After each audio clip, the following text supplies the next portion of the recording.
In East Africa, there are many healthy native vegetables such as amaranth and the African eggplant. However, they have had to compete with supposedly quote-unquote modern vegetables like the tomatoes. Now, scientists from Kenya and Germany have teamed up and realized that this is a big mistake because the traditional vegetable varieties are rich in vitamins and minerals. The researchers want to explore the cultivating methods for native vegetable varieties, and they are making them easier to grow. They are now hoping for a revival of the traditional vegetables. Zara Dilling from Germany and Elisha Google from Kenya share a passion for indigenous African leafy vegetables. These African plants are very interesting because of their high nutritive value.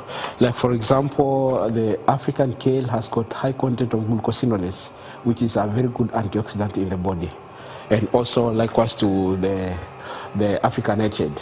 It's also very good in flavonoids and iron content. And then there's amaranth. The seeds and the leaves are edible, and they're also rich in protein and iron. The plants can survive with very little, as Zara Dilling has proven in this greenhouse in Berlin. She grows various types of amaranth here, in conditions that simulate the African environment.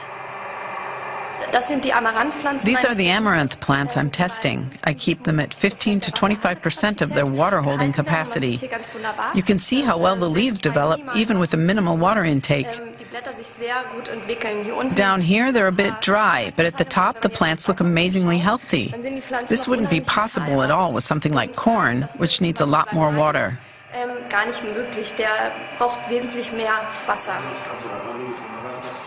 In many regions, corn and other foreign plants have taken the place of indigenous vegetables. Together, scientists in Germany, Kenya and Tanzania are researching ways to change that. As a horticulture expert, Elisha Google has already been helping farmers in his home country of Kenya. He realized one of the main problems is the loss of plants after harvest, and he's looking for solutions here at the Humboldt University of Berlin. The problem here is that there is lump sum packaging of these vegetables, and remember these are fresh vegetables, so it means that they are respiring.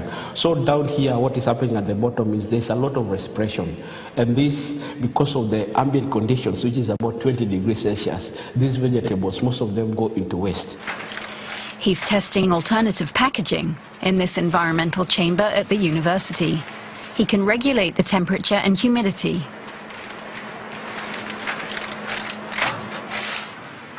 Together with Zara Dilling, he then investigates in the lab how the different climate conditions affect the vegetables. They dissolve the leaves to see how much of the nutritious content is left after they've been harvested, transported and stored. Which packaging best protects the flavonoids and nutrients?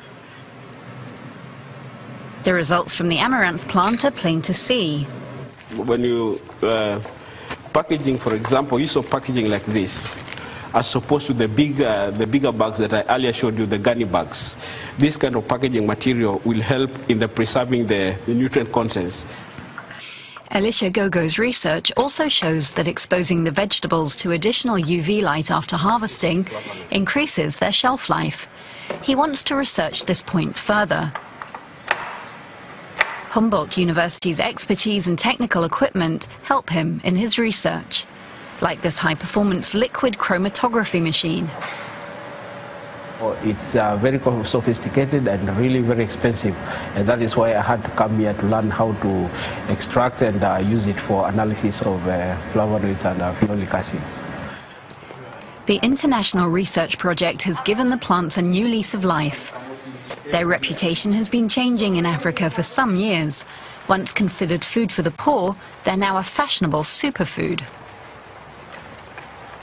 Oh my favorite dish is a mix of amaranth together with the African nightshade and with ugali. Ugali is a very common meal in Kenya, and this is a delicacy. Well, I've been cooking the amaranth, the leaves of it, and it was delicious. It's similar to spinach. If you just put a little bit of melted butter and a bit of salt, then it's just heaven. Healthy, tasty and easy to grow. Researchers are enamored with these African vegetables and want to spread the word to the masses. Trash is a huge topic here in Nairobi. There's hardly any form of recycling at all. Our eco-hero this week wants to change that. He set up a company that separates waste materials and recycles them. It's a good way to protect the environment and earn money. Let's have a look.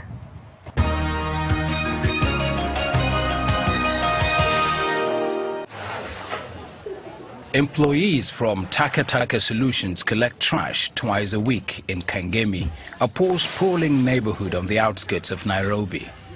Susan Karinga decided to use Takataka's service. She likes the fact that the company recycles the trash it collects. I'm happy with the way they work. I really like this initiative. And the sacks are also better. They're cleaner than bins. Taka Solutions serves 6,000 households in Kangemi and nearby Kawangware. Several firms have realized the commercial potential of collecting trash in poor neighborhoods.